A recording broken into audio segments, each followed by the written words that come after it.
Hello there. Once again, it's Anton from Antonio Bay. Thank you for stopping by the toy room this morning and checking out some comics. Today I'm looking at something I have looked briefly at these before. These are Army Surplus Comics featuring Cutey Bunny. It's not, the title isn't Cutey Bunny, it's Army Surplus Comics, and I thought that was very interesting.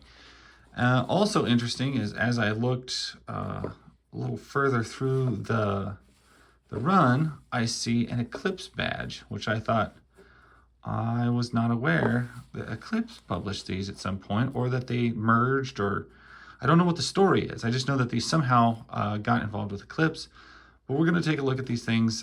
They are weird. They are weird manimal type comic books. Very odd animation style. Certainly interesting. And this is Joe McGuire, 1982, it looks like, signed on the back there. We'll go ahead and take a look. These are going to be black and whites. I'm going to look for an official date. Yep. Joshua McGuire, 1982. That's what you're running into with these. Very, I'm trying to think of what it reminds me of. Not like a Mad magazine, but like something odd. Anyway, you can see their use of panels is interesting. They're not really using irregular boxed in panels, which I like. I like a broken up style like that. Whether you're into this particular style of art or not, you have to say that it is well done. It looks good. Like what he was going for, I think he achieved in his design here. And this looks to be very slapsticky type stuff, and maybe quite a bit of parody is what's going on. But these are a hard book to find, so if you do come across these, I do recommend picking them up. That is a lot going on in there. I'd almost say I sense some like crumb type stuff off of here, but not in the art style, but just in kind of the vibe.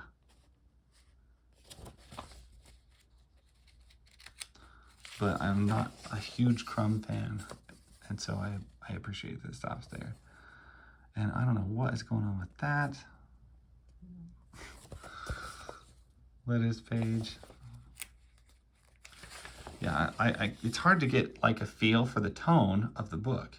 It's certainly quirky and comic-y and weird.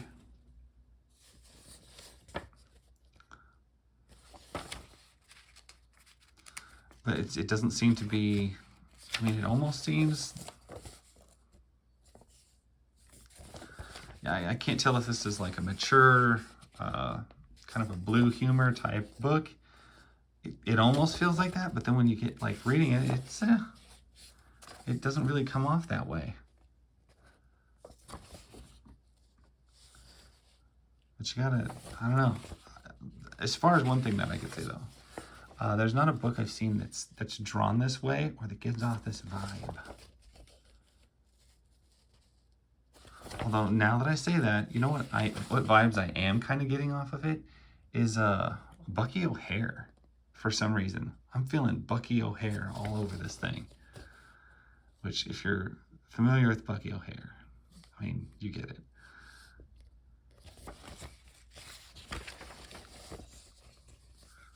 Let's see, 1982. What would have been going on in 1982? So the fact that he's running manimal type comics in this day and age, this is before Astro the Cat, the Feline Fury. Yeah, this is pre-Ninja Turtles, so you don't have that huge overarching influence on top of your work. I've noticed that at some point in the 80s, after Ninja Turtles got big, all of your manimal type characters take on a certain Ninja Turtle-ish flavor. And this is before that, so it does not have it. Army Surplus Comics, number 2, featuring Cutey Bunny. I don't know, like I've never heard of Army Surplus Comics other than these. Like I don't know if they published anything else. I do know that I have originally seen this character in the back of a Mirage Studios comic. I think it was Bade Biker and Orson. And I saw this character in the back, and that was where I learned. I saw her first, and then I saw a book with her name on it, and I was like, oh my gosh, it's that girl from the ad that I saw in the back. It never even told you the name of it. It was just a picture of her on like the back page, with no indicator of what comic it was from or anything like that. So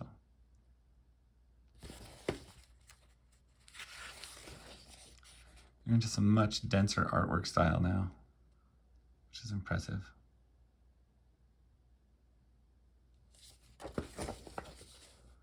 Definitely sensing some more adultish type humor in here. But none of these have a mature rating on them of any kind. And this whole thing seems to have broken down into, all right, they're panels, but they're not panels. Like small panels. Like, look at what you're looking at here. This is a lot of small panel work that's not really and totally boxed into a panel. They're all overlapping. I really like that. Like, I'm not a big small panel guy, but what we're seeing here, the way they're breaking up those panels, that's pretty cool. Just a lot of this is just weird. I don't even know how to feel about it.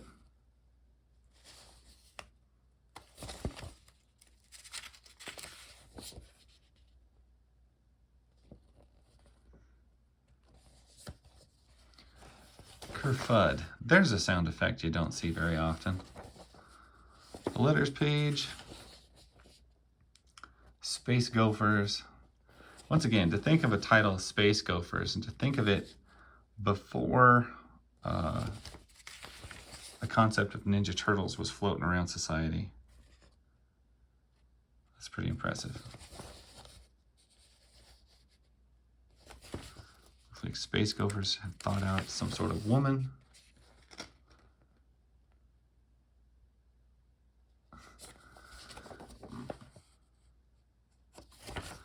Yeah, I'm just not sure.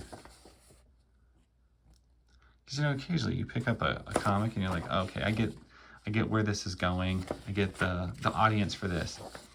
This, I'm not really picking up the audience. I'm not sure what it is.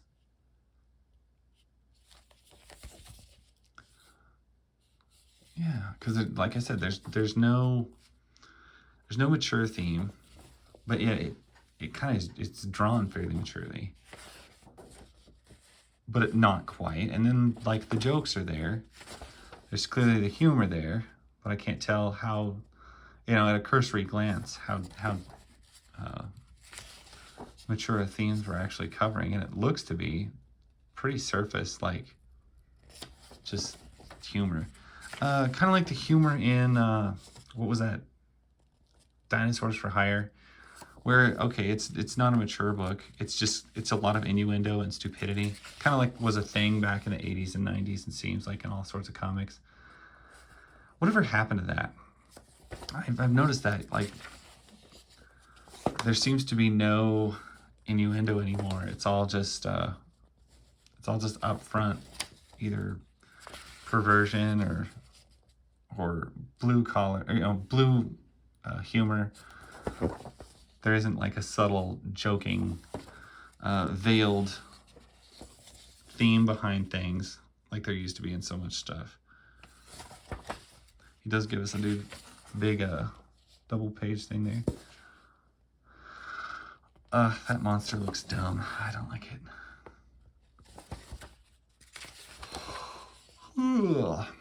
It is a little earlier in the morning than I realized, guys. Sorry for the yawn. Sometimes I like to get up early, shoot a few videos. It's a nice thing. Whether or not I like the angle of that monster's jaw or not, I do like how this and it's almost cartoonish, like Animaniacs type funny that you're looking at. That guy, whatever he's going on with his head, dude, that's awesome. He looks so bizarre. This is like a much different art style going on here. And I guess you could call these an anthology book, because you're getting like different stories and different things from different artists and writers. But it's mostly riding on that. And I see in this one, we're finally using the catchphrase Kelly O'Hare, the Cutey Bunny, which is interesting. Because we just added that in issue 4, and see, it's issue 5, we start seeing the Eclipse logo. And so I just like, well, did Eclipse start carrying this? Is this their thing? And did I, you know what, I didn't look at the back cover of that other one. Decatur, Space Gophers. Army Surplus Comics, number 4. And doesn't that just tell you all you need to know? It's a weird comic book. Guy likes to draw animals. They're kind of freakish. It could almost make you uncomfortable. I do like how he renders her hair, though. You can tell he spent a lot of time on those braids.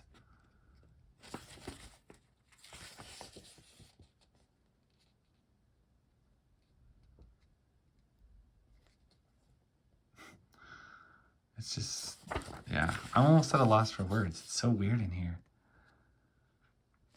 I also noticed this, and he does it with several panels, is you get 2 characters talking, and then, like, you get them, and them, and them, and them, over and over again on different pages. And it just makes it feel like, well, I understand that there's a conversation happening, but I think it could have been done slightly differently to make it look, on a page as a whole, less like you just redrew the same 2 images over and over again.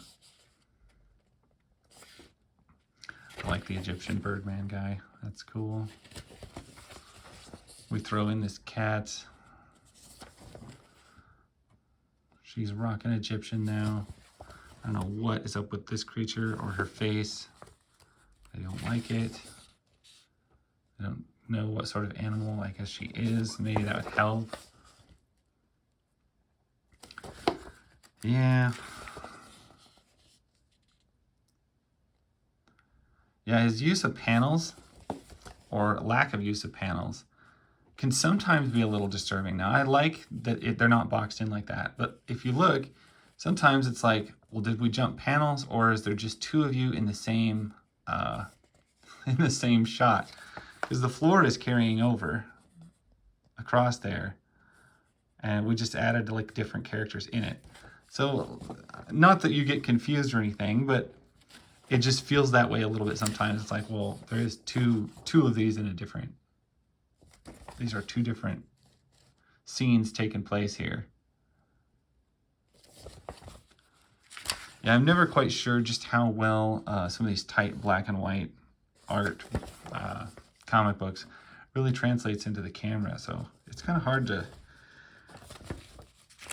like, how close do you need to look at this? I don't know. Because sometimes I know we watch these on our phones, comic book videos and things like that. And sometimes, I tell you, I usually watch mine on my TV. So this is huge and this is plenty close enough that I can really see everything. But I know, like, on a phone, maybe these are a little bit harder to see how much work these people are putting into stuff. Space Gophers, you got inks from Michael Lee. Different things happening with the Space Gophers.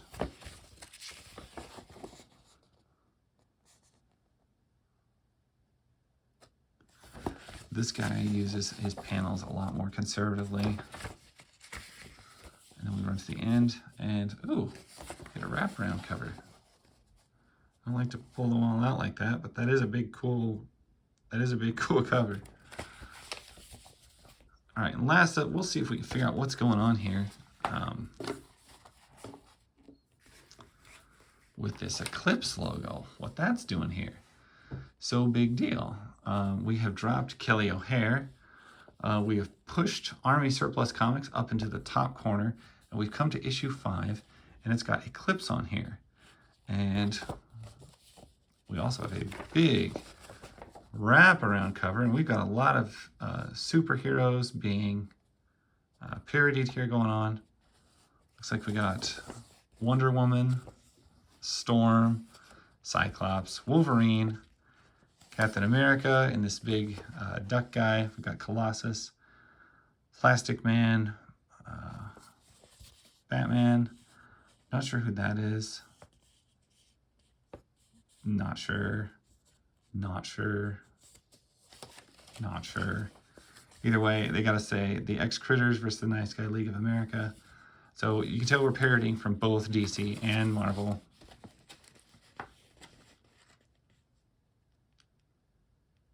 You can tell this guy has a way of drawing like feet and legs. He like always draws them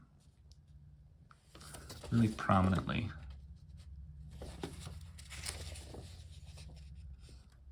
Tubbins. Yeah, I was so distracted by the thing. Let's see, I was gonna see. Most of you probably noticed the Eclipse logo on the cover, and if you didn't, go back and look now. This doesn't mean we're being published by Eclipse. What it does mean is we're being distributed through their solicitation system. I suppose this is sort of like being the bastard kid. From this point on, QT is part of the Eclipse line, yet a little bit separate. Very similar to what we're doing with Larry Martyr's Tales of the Bean World. Okay, well that explains that. So they're being now distributed by Eclipse, which, that's cool. They're the redheaded stepchild now of Eclipse. At least they were back in '82. Of course, none of this probably still applies. Eclipse is totally, I don't even think Eclipse is still publishing anything. But we got a lot of X-Men parody going on here. We've got a lot of weird manimals shoved into superhero outfits, which I don't know how we all feel about that. That does give me kind of a Mad Magazine type feel, but I think the art is better than pretty much anything done in Mad that I've seen.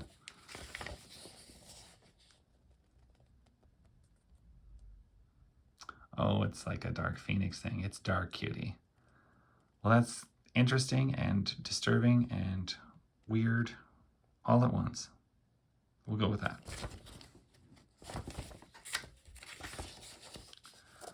And oh my goodness. Goodness, goodness, goodness. Take a step back and look at how busy this page is. Both pages. This guy spent forever on these. Like, there is a lot of line work done in here. And that is a glorious shot of a city scene. You almost never see this in comics anymore. Just this big city scene with the buildings that are slightly curved, the bricks, everything. I love that. That is beautiful. Totally. We get to our letter page. I think we're about to the end of Cutey Bunny in its entirety. I don't know that it ran past 4 issues. I have a one-shot of it somewhere, which I will probably look at. It looks like, yes, they were rejected by the Comic Code Authority, which I'm sure hurt their feelings a lot. Anyway, that was weird. And that's Cutey Bunny Comics. And I didn't know how they were tied in with Eclipse, but I get it now. And all it took was like a couple minutes to read it. So there you go. That's my video on these. They're odd. If you want to go find odd comics, these are odd. Very odd. Anyway, that's my story. Catch you guys later. Bye.